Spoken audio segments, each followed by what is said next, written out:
Digawean Podcast, kerjain ide lo. Oke, Assalamualaikum warahmatullahi wabarakatuh. Selamat sore. Bertemu lagi dengan Hendry dari Digawein. Apa kabar teman-teman? Apa kabar rekan-rekan? Apa kabar sahabat semuanya? Insya Allah kita semua hari ini diberi kesehatan, diberi keceriaan dan kebahagiaan selalu. Kali ini kita kedatangan tamu yang spesial melalui Zoom meeting. Kita akan bahas materi yang teman-teman pasti akan penasaran. Kenapa penasaran? Karena materi ini sangat bermanfaat buat kita. Gak usah panjang lebar. Kita sudah kedatangan tamu spesial dengan Bapak Dr. Andri Iswara Mahendrato. Selamat sore Bapak. Selamat sore Mas Hendry, apa kabar? Alhamdulillah baik Bapak. Bapak gimana juga kabarnya hari ini? Alhamdulillah sehat. Sehat, alhamdulillah. Luar biasa teman-teman. Ini pasti penasaran nih ya, pasti penasaran. Bapak, saya manggil Bapak dengan Pak Iswara ya. Boleh, bebas saja. Sebetulnya kalau kita nggak PSBB ataupun ada COVID seperti ini, enaknya itu kita saling ketemu. Kenapa? Lebih enak teman-teman, saya bisa langsung face to face dan teman-teman juga ngeliatnya, wah lebih enak. Oke, tapi semua itu tidak menghalangi isi materi yang akan kita bicarakan sore ini. Oke Pak Iswara, perlu teman-teman ketahui bahwa beliau ini sebagai seorang terapis yang fokusnya beliau adalah mengatasi hambatan pribadi dan produktivitas. Nah, teman-teman pasti penasaran, apa sih hambatan pribadi dan produktivitas kok sampai perlu ada terapi ya? Nah, gak usah panjang lebar, mari kita simak, mari kita dengar ini penjelasan dari beliau. Waktu dan tempat kita persilahkan. Monggo Pak Iswara, silakan Pak. Oke, baik. Terima kasih Mas Hendry sebelumnya atas kesempatan yang diberikan. Ya, khususnya apa? Digawein ini ya? Ya, digawein Pak. Digawein, ya. Waduh. Ya, terkait dengan hambatan pribadi dan produktivitas ya. Nah, kenapa sebelumnya pertama saya kenalkan dulu, saya Iswara Mahendrato ya. Saat ini saya fokus di bidang terapi hambatan pribadi dan produktivitas. Lebih spesifik lagi sekarang saya fokus kepada seperti gangguan tidur ya, terapi untuk gangguan tidur ataupun gangguan asam lambung. Nah, aslam. Nah, terus apa hubungannya ini dengan produktivitas ataupun hambatan pribadi ya? Nah, saya cerita sedikit latar belakangnya ya. Ya, boleh Pak.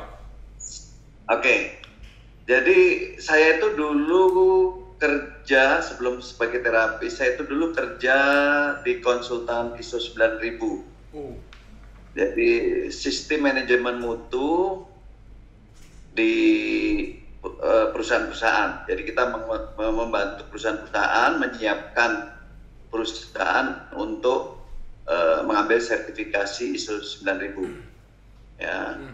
Nah, ISO 9000 itu sendiri adalah sistem manajemen mutu ya. Nah, ada sekitar 5 tahun lah saya berkecimpung di konsultan ISO. Nah, menariknya begini, kalau di ISO itu kan ada tentang yang namanya visi misi perusahaan. Iya, betul sekali Pak. Ya, visi misi perusahaan. Jadi gambaran besar dari sebetulnya apa sih yang ingin dituju perusahaan, apa yang ingin dicapai, ya. Nah, menariknya saya menemukan ada kendala di dalam mengimplementasikan visi misi perusahaan. Nah, kendalanya kenapa? Jadi sering visi misi company itu kan biasanya ditulis tuh di figura di dinding. Kalimatnya sangat indah, sangat idealis, ya sangat ideal. Betul sekali Pak. Nah, tetapi kenapa giliran mau diimplementasikan di perusahaan kok nggak membumi. Iya. Jadi hanya semacam cita-cita tapi yang di awang-awang gitu kan. Semacam piagam doang ya, jadi terpampang. Ya, jadi Iya. hanya hiasan dinding ataupun kalau dia nanti sudah dalam bentuk sertifikat ya dia hanya menunjukkan perusahaan sudah ISO diakui 9000. oleh badan sertifikasi. Iya. Tapi apakah berdampak ke produktivitas atau tidak? Nah itu yang Masih jadi pertanyaan. masih tanda tanya besar. Iya. Nah berangkat dari situ saya coba cari tahu nih. Ya. Kenapa kok tidak bisa membumi ya, visi misi company yang bagus-bagus kok tidak bisa membumi. Ya. Nah, saya temukan problemnya itu ada pada masalah manusianya. Berarti SDM-nya ya Pak ya? Sebenarnya. SDM-nya, ya pada SDM-nya. Nah, saya telusur lagi, ya sering juga diskusi non formal ya. Dari situ saya juga cari tahu apa sih keluhan-keluhan mereka itu apa sih. Kok mereka kadang agak tidak bersemangat, tidak termotivasi gitu. Nah, mulai ketemu. Jadi di situ saya mengidentifikasi. Jadi itu problemnya masalah kebiasaan. Kebiasaan ya, kalau mau diteruskan lagi bisa disebut sifat dari karyawan. Ya. Gitu. Nah, kalau mau diteruskan lagi, nah di sini menariknya, karena kebetulan saya juga menyukai bidang psikologi ya, buku-buku psikologi. Nah, saya mulai melihat di situ, ternyata yang mempengaruhi produktivitas seseorang di perusahaan itu adanya hambatan pribadi dari yang bersangkutan. Ya, contoh konkret. Misalnya karyawan yang mengalami gangguan tidur, insomnia ya Pak. karyawan yang mengalami gangguan lambung, ya. Memang kalau bahasa psikisnya itu bisa disebut gangguan kecemasan, mudah panik, ya. Iya. Ya bahasa terangnya stres lah. Bahasa lugas sekali itu Pak, stres. Ya, stres. Ya toh? Nah, kenapa stres itu bisa terjadi? Nah, mulai ketemu titik terang bahwasanya kecemasan itu muncul biasanya karena trauma-trauma masa lalu. Oh, menarik nih, menarik. Ya, trauma-trauma masa lalu. Nah, yang jadi problem kan gini Mas. Yang jadi problem sekarang, seperti masalah produktivitas itu kan domainnya perusahaan. Iya. Tetapi masalah hambatan pribadi itu domainnya SDM. Ya kan? Perusahaan punya kepentingan terhadap produktivitas karyawannya. Iya. Tetapi dia tidak bisa masuk ke ranah pribadi si karyawan. Umpama si karyawan bilang misalnya karyawan lesu, tidak produktif, ditelusur sama company, kenapa? Dia bilang ini, ya saya tadi malam kurang tidur, misalnya gitu. Iya. Nah, company kan nggak bisa masuk ke kenapa kok kamu kurang tidur? Iya, nggak bisa. Nggak bisa masuk kan? Kenapa kok kamu sakit mah? Kan dia nggak bisa masuk. Betul.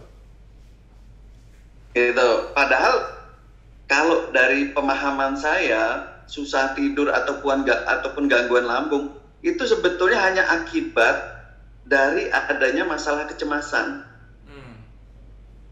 Nah, munculnya dalam bentuk tadi gangguan lambung, susah tidur.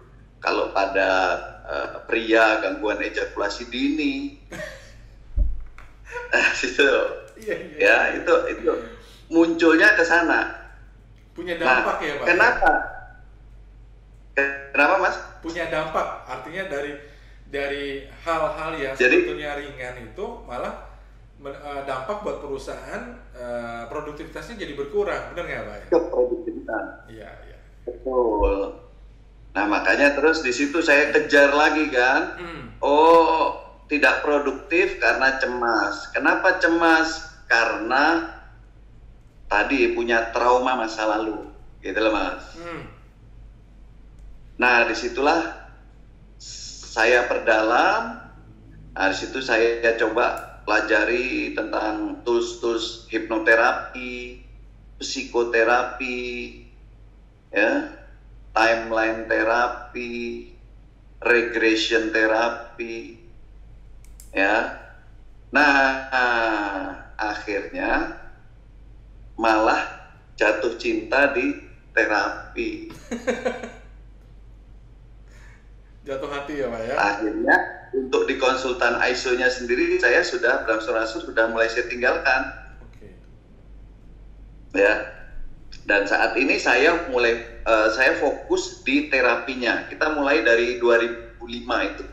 Jadi 2005 saya mulai memutuskan untuk fokus di terapi mengenai hambatan pribadi dan produktivitas. Gitu Mas, ceritanya.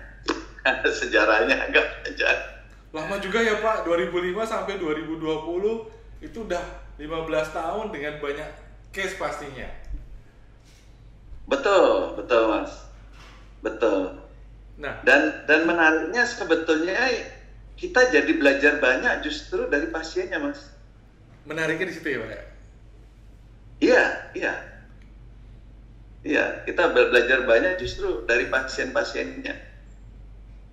Itu. Nah, biasanya yang membedakan itu gini Mas.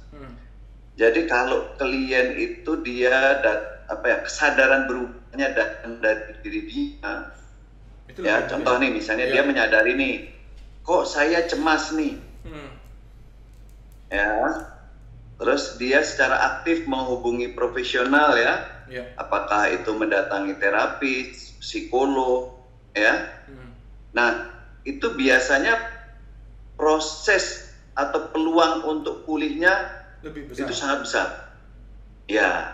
Karena ada keinginan dari diri sendiri ya Pak ya? Ada keinginan.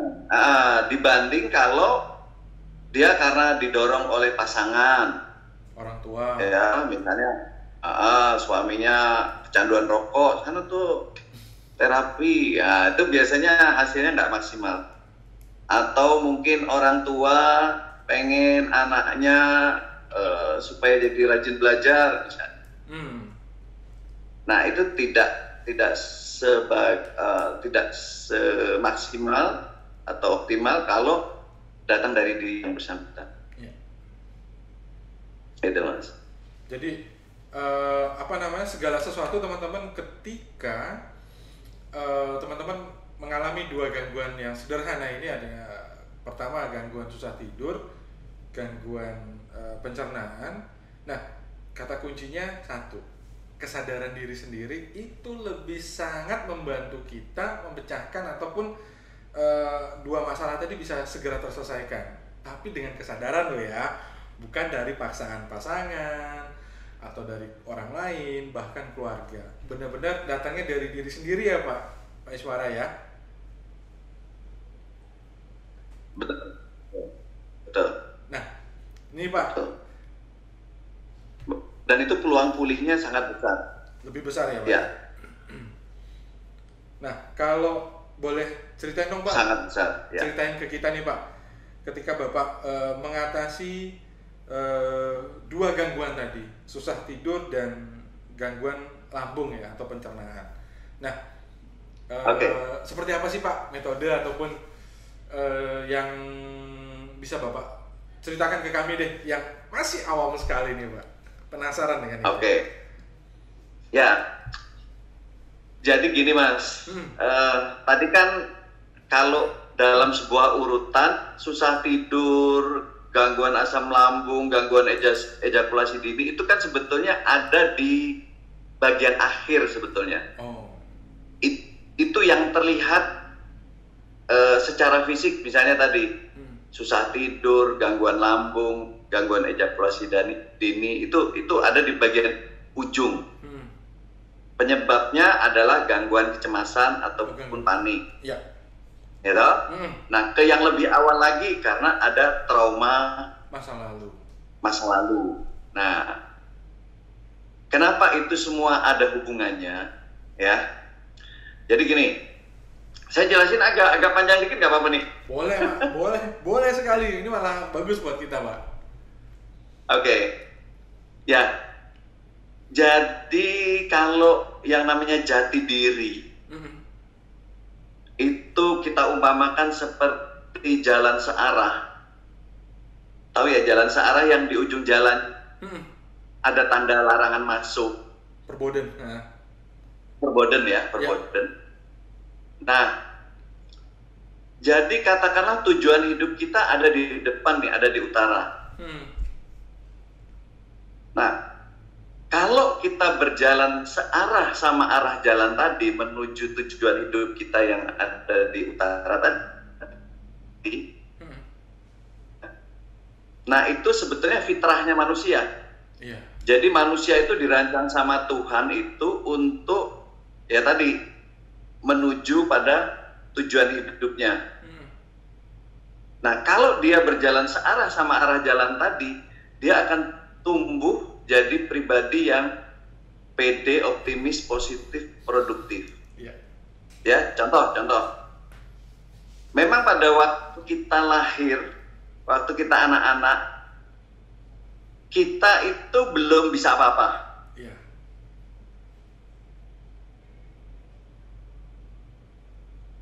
Nah, berjalannya waktu, tampilan kita tambah, ditingkatkan ya, dengan pola asuh, pemahaman kita juga diperluas ya.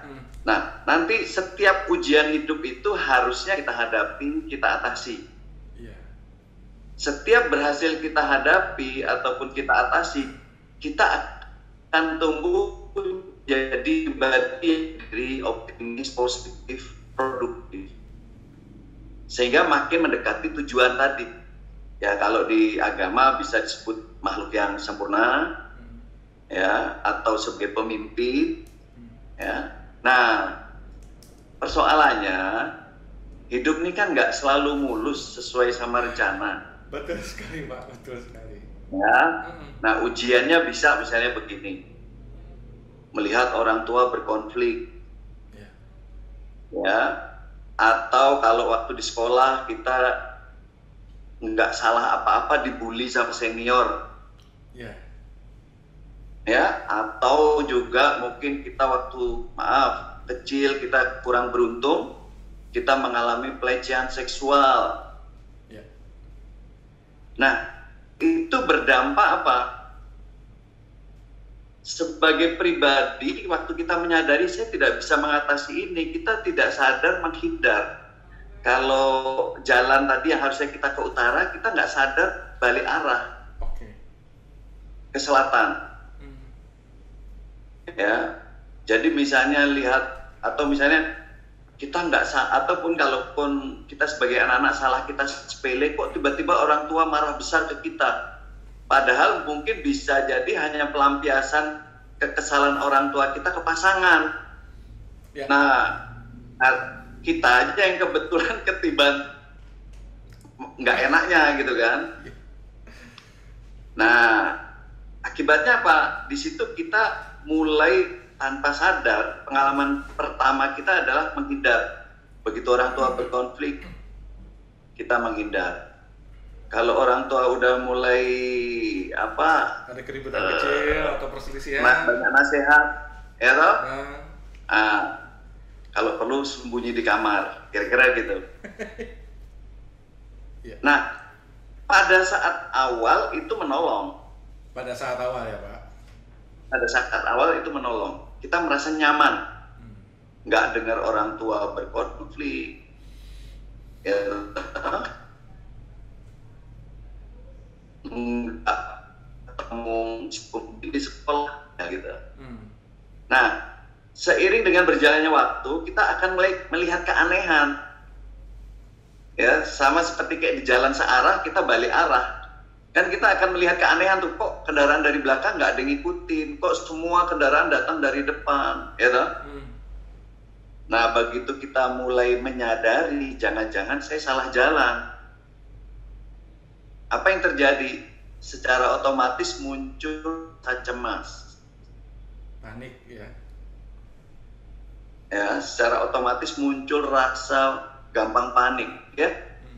Kalau yang suka bawa motor itu berpikirnya, wah nanti di depan dicegat polisi nih. Kira-kira gitu. Wah, ada razia. Ya, betul. Nah, makanya tugas kami terapis sebetulnya hanya membantu mereka untuk balik arah, Mas. Kembali ke tujuannya ya, Pak ya.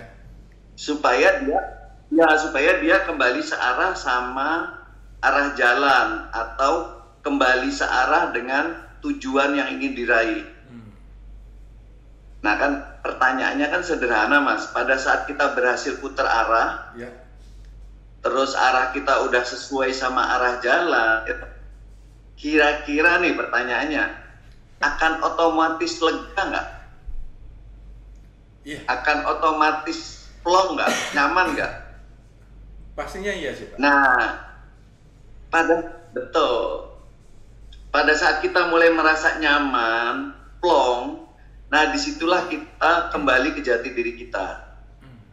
Kita akan kembali tumbuh jadi pribadi yang produktif, yang percaya diri, optimis, ya, karena kita merasa tidak melanggar aturan, tidak melanggar norma, tidak melanggar syarat-syarat apa yang disepakati semua pihak, kan gitu, Mas. Jadi tugas kami terapis sebetulnya hanya bantu dia untuk putar arah. Gitu. Sebetulnya sih bisa dia lakukan sendiri untuk balik arah, bisa. Nah, cuma karena dia belum tahu caranya, kadang-kadang maaf. Yang terjadi adalah apa? Mereka berusaha berubah. Mereka melawan supaya dia berubah.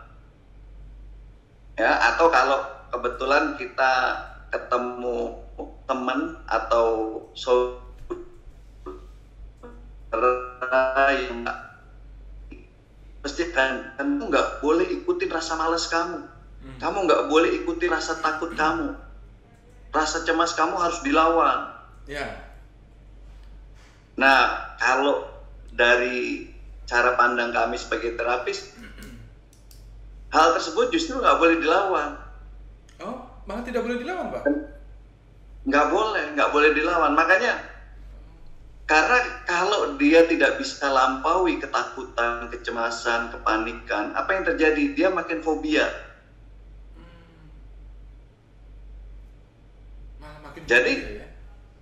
Malah makin fobia. Jadi seperti rasa takut, rasa cemas, rasa panik, itu justru malah nggak boleh dilawan. Karena apa? Dia itu kan ada di buntut, dia hanya di akibat. Kalau tadi urutannya trauma, cemas, terus gangguan lambung atau susah tidur, kan dia ada di buntut itu. Iya. Jadi itu nggak boleh dilawan. Harusnya yang dihilangkan adalah penyebabnya. Kenapa dia? Ya, jadi yang harusnya dihilangkan penyebab takutnya, penyebab cemasnya, penyebab paniknya, itu yang harus dihilangkan. Jadi bukan rasa takutnya yang dilawan, rasa cemasnya yang dilawan, rasa paniknya yang dilawan, bukan. Nah, kira-kira seperti itu, Mas. Ya. Makanya kenapa pada saat seseorang berusaha berubah, dia menjadi sangat sulit. Karena dia fokusnya pada tadi. Ngelawan tadi ya, malah dilawan sama dia ya. Iya. Malah gitu. Ya, artinya ketika ya kita punya, ya benar sih Pak. Artinya yang harus kita cari itu sebetulnya bukan pada saat ini, tapi yang di belakangnya dulu, ya kan? Jadi kayak histori masa lampaunya dulu yang Penyebabnya. ya penyebabnya. Kenapa sih dia bisa menjadi ya apa namanya? Ya tadi susah tidur, kecemasan lah, stres dan sebagainya itu harus apa namanya di masa lampaunya ya kita coba kita coba selesaikan terlebih dahulu. Makanya kan kalau para motivator bilang sering banyak motivator mengatakan jadi seseorang itu akan menjadi sangat produktif ya. Yang pertama kalau dia sudah merasa nyaman dengan dirinya sendiri. Ya. Kalau dia sudah nyaman dengan dirinya sendiri, maka secara otomatis dia akan tumbuh jadi pribadi yang positif, optimis, produktif. Itu udah otomatis. Kalau sudah nyaman ya Pak ya, udah nyaman. Kalau sudah nyaman. Nah, tapi yang terjadi, kan sering terjadi gini. Pada saat kita melakukan kekhilafan, yang terjadi justru saya bodoh, saya jahat, ya kan? Ya, saya bernasib malang, ya kan? Saya bernasib sial, gitu kan ya, jadi gitu. Betul sekali. Nah, bagaimana kita mau produktif sementara kita sendiri belum menyelesaikan masalah pribadi kita, istilahnya belum selesai dengan diri kita, atau bisa dibilang belum berdamai dengan dirinya sendiri ya Pak. Iya betul, ada yang menyebutnya seperti itu. Ada yang nyebutin Pak. Harus berdamai dengan diri kita. Nah, kira-kira gitu. Menarik nih. Ini ada dua pertanyaan nih Pak. Pertanyaan pertama adalah bagaimana sih Pak menghilangkan rasa cemas yang berlebihan? Boleh. Bila dikejar dengan deadline pekerjaan. Ya, pertanyaan pertama nih Pak. Pertanyaan kedua. Gini.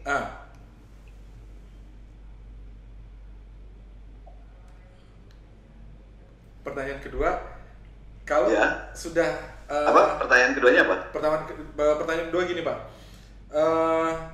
ada dia fobia gitu, fobia terhadap terhadap hewan lah. Nah, kira-kira kemungkinan bisa hilang nggak sih Pak fobia terhadap hewan tersebut gitu Pak?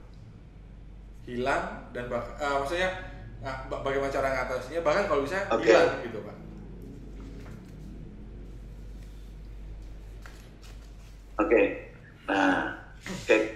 Pertanyaan yang pertama tadi ya mengenai deadline. Cemas terhadap deadline pekerjaan gitu ya. Yang saya ingin katakan gini. Jadi kita harus pahami dulu kalau tegang karena volume pekerjaan itu adalah keniscayaan atau resiko. Ya. Misalnya risiko kita bekerja. Nah, harusnya kita tidak masuk ke cemas, tapi hanya sampai batas tegang. Itu sama seperti kalau kita berada di daerah yang baru, ya, kita belum mengenal medan, kita tegang itu hal yang wajar. Ya, nah tetapi kalau disertai perasaan tidak bisa mengendalikan situasi, nah itu udah mulai masuk ke kategori cemas. Tidak bisa mengontrol ya Pak ya, ketegangan yang dia hadapi ya. Ya, makanya kalau misalnya ya beberapa klien saya yang mendatangi dengan problem misalnya konflik dengan pasangan, ya, atau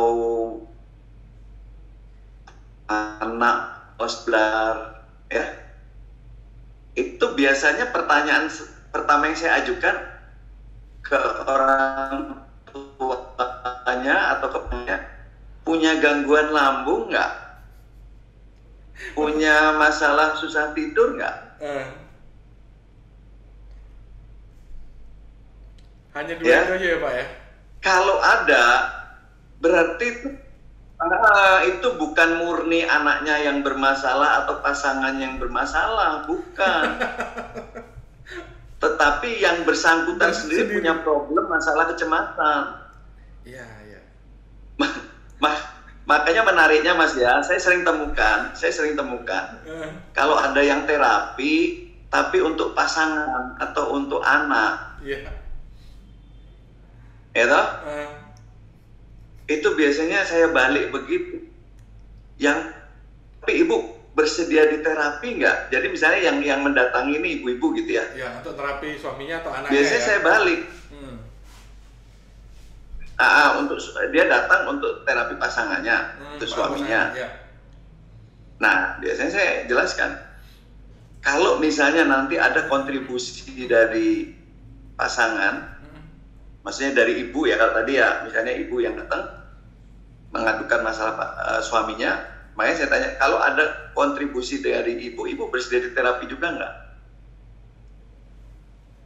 Atau misalnya dia mengeluhkan dengan anaknya yang malas belajar atau tidak fokus ya. Nah itu biasanya saya tanya, Bapak Ibu sering konflik nggak?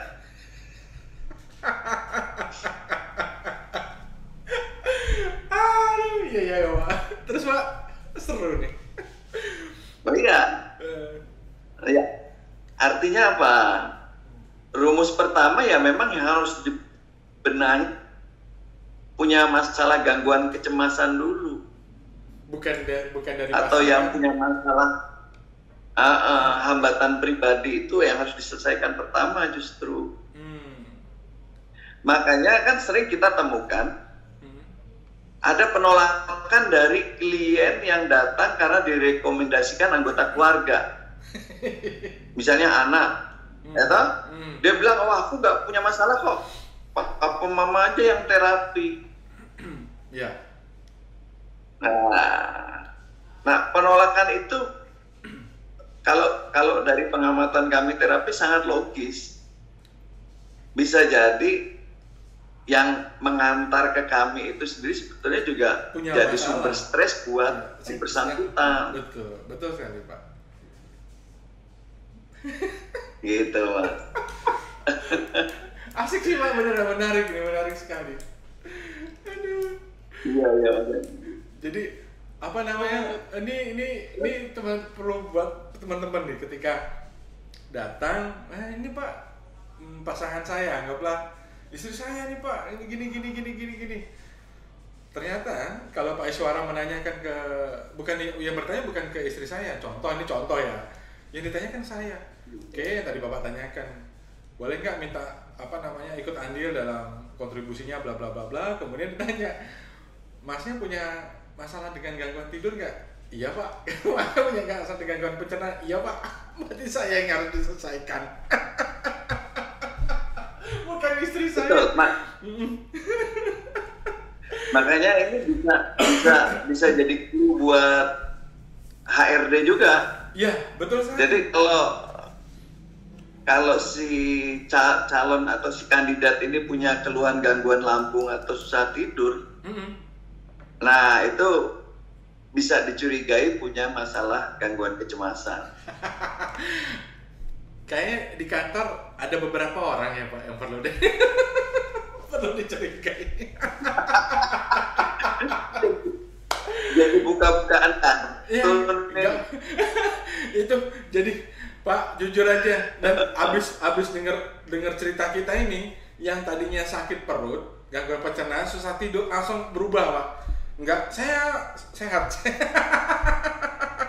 Tapi tetap itu tidak bakal bisa menutupi kenyataan yang ada, karena ciri-ciri fisik pasti kelihatan ya Pak ya, walaupun dicoba untuk dilawan kayak tadi kita bicara, jangan dilawan. Betul. Ya kan, jangan dilawan ya, kita biarkan saja, hadapi aja gitu. Harus kita hilangkan pada penyebabnya. ini nanti kalau sampai kebaca sama teman-teman yang ada di luar sana Pak, langsung waduh gawat, ini nanti saya bisa dicek sama HRD nih, saya harus berubah arah ini. Iya betul. Tapi Pak Iswara baik loh, artinya memberikan sebuah solusi buat teman-teman yang punya gangguan pencernaan, punya nggak bisa tidur. Berarti teman-teman itu bisa berintrospeksi ke diri, iya saya punya sesuatu, dan lebih baiknya mengakui dari dalam diri kita sendiri dan bisa datang ke orang yang tepat. Salah satunya Pak Iswara untuk melakukan proses terapi itu menghilangkan penyebab ataupun masa lampau yang hambatan pribadi. Iya. Sehingga nanti teman-teman kedepannya bisa berproduktivitas, bisa bekerja lebih baik. Nah, saran nih Pak buat buat generasi muda atau buat teman-teman yang nantinya akan melihat kita mengenai profesinya Bapak. Karena kan tadinya awalnya Bapak adalah menjalani konsultan untuk ISO 9000 nih. Kan ini kayak gimana awal? Ya, pesan buat generasi muda. Terkait dengan profesi yang Bapak jalani saat ini. Karena kan ini kita tadi cerita di awal bahwa Bapak cerita bahwa saya ini fokusnya tentang ISO 9000, ya kan, tentang manajemen mutu. Tiba-tiba Bapak beralih ke wah ini yang menarik nih. Nah, boleh tahu nggak Pak saran buat teman-teman ini seperti apa yang ingin belajar atau menjadi seperti Bapak? Monggo Pak. Oke. Sebelum saya jelaskan, tadi yang pertanyaan kedua kalau ada fobia tadi belum dijawab. Kalau ada fobia, jadi yang dihilangkan adalah penyebab fobianya. Nah di situ, makanya biasanya profesional, karena kan kalau fobia sekedar cacing atau kupu-kupu nggak terlalu mengganggu. Tapi baru mulai mengganggu kalau misalnya fobia naik lift, fobia naik pesawat, fobia takut bawa mobil dibonceng. Nah kalau terkait dengan produktivitas pasti akan sangat mengganggu. Nah itu harus dihilangkan, dan itu bisa dihilangkan dengan mudah kok, maksudnya tidak harus dilawan, tidak harus kalau di dalam metode ada namanya desensitisasi, jadi secara bertahap dihilangkan, nggak harus ke situ. Tapi dengan salah satunya hipnoterapi, NLP, itu bisa jadi sebaiknya di terapi saran saya. Baik. Terus menjawab pertanyaan Mas Henry tentang profesi kalau dari pengalaman saya pribadi, rumus pertama adalah masalah passion. Passion, baik. Minat, ketertarikan, Jadi cara mengidentifikasi paling gampang adalah apakah Anda menyenangi masalah-masalah psikologis, apakah Anda menyenangi masalah-masalah psikis. Nah, sebagai sebuah profesi itu sangat menyenangkan. Karena apa? Di situ memberi ruang untuk kita mengaktualisasikan diri kita, mengaktualisasikan pemikiran kita. Atau dengan kata lain, dalam bahasa yang sering kita dengar dulu, misalnya menjadi berguna bagi orang lain. Bermanfaat buat orang lain. Bermanfaat bagi orang lain. Nah itu. Terus dari sisi finansial, jika ditekuni dengan serius, sangat menjanjikan. Menurut saya sangat menjanjikan. Artinya bisa kok apa ya, kita ini, apalagi nanti kalau secara waktu, secara ya, seiring berjalan waktu didukung lagi nanti dengan regulasi ya, atau dukungan pemerintah. Iya, benar Ya. sekali. Nah, Terus dengan banyaknya bermunculan lembaga pelatihan, nah itu akan semakin memajukan tanah terapi ke depan. Gitu Mas Hendri. luar biasa. Sangat menarik ya Pak ya.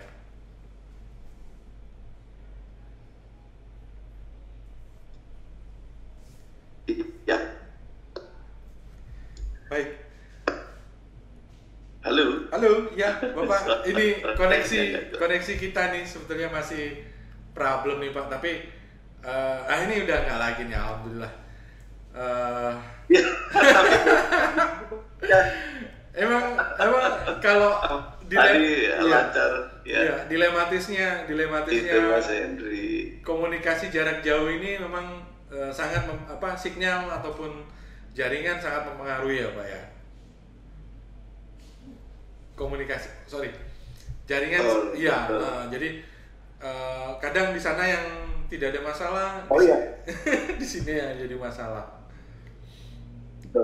Ya, jadi ingat, saya memang saat ini kalau kita ya di Servo Klinik ini, kita sekarang hanya melayani terapi jarak jauh. Oh, jarak jauh. Lewat internet.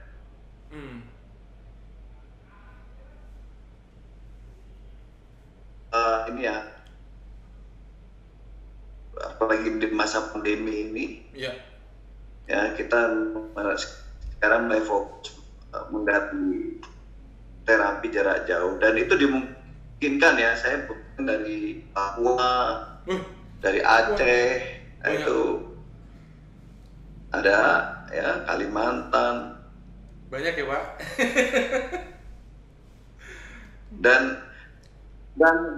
menariknya problem kecemasan itu apa ya, range-nya itu bisa dari macam profesi Mas. Oh iya Pak. Sampai perwira tinggi, profesor juga ada. Profesor juga Pak. Ya. Jadi dia range-nya bisa dari beragam profesi.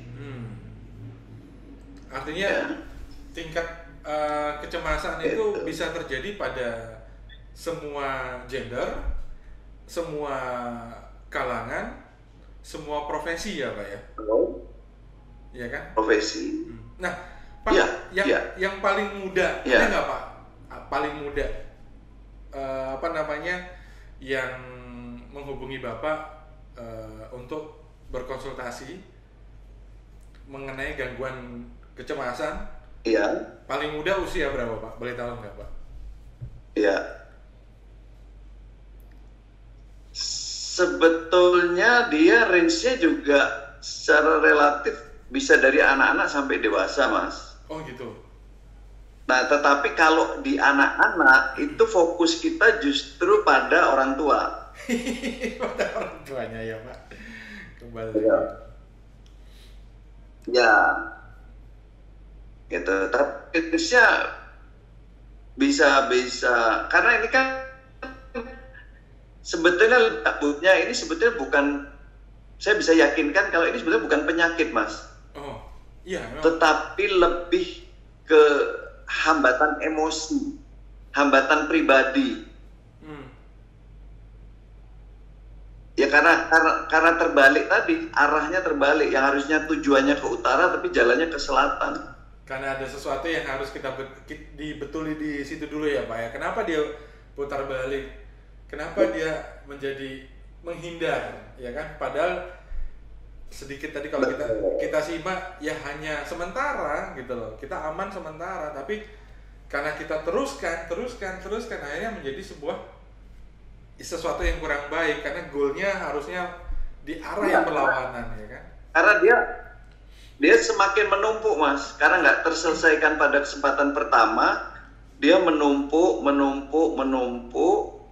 Nah, sampai nanti ada satu ketika ada pemicu yang ekstrim,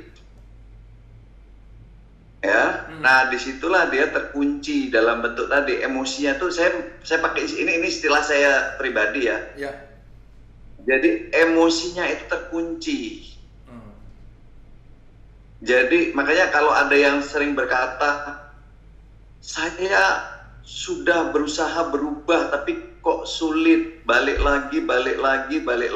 Nah itu saya menggunakan istilah terkunci. Jadi harusnya kamu tuh jalannya ke utara, tapi karena jalannya ke selatan yang kunci. Nah kira-kira gitu gambarannya. Ya. Jadi bukan kayak kunci gembok gitu ya, tapi terkunci, tujuannya ke utara ya jalannya ke utara. Ya. Kira-kira gitu. Menarik. Baik. Nah, ini Mas Henry. sebetulnya Pak Iswara jujur, saya kalau nggak terkendala dengan koneksi dan batasan waktu, saya tuh pengen banyak nanya baik kita sebentar lagi juga mau azan maghrib nih Pak. Baik. Ya. Baik. Jadi Baik, ada kesempatan lagi, ada waktu lagi dari Bapak, punya waktu lagi. Kita akan bahas metode lain. Pasti banyak nih kan metodenya Pak. Yang Bapak sampaikan ini hanya kulit-kulitnya saja. Jadi teman-teman juga pasti penasaran. Oke teman-teman, bukan bermaksud kita mengurangi hormat dan menarik cerita ini buat teman-teman, tapi memang ada batasan waktu yang harus kita sama-sama saling hargai. Dan sebentar lagi juga mau azan maghrib.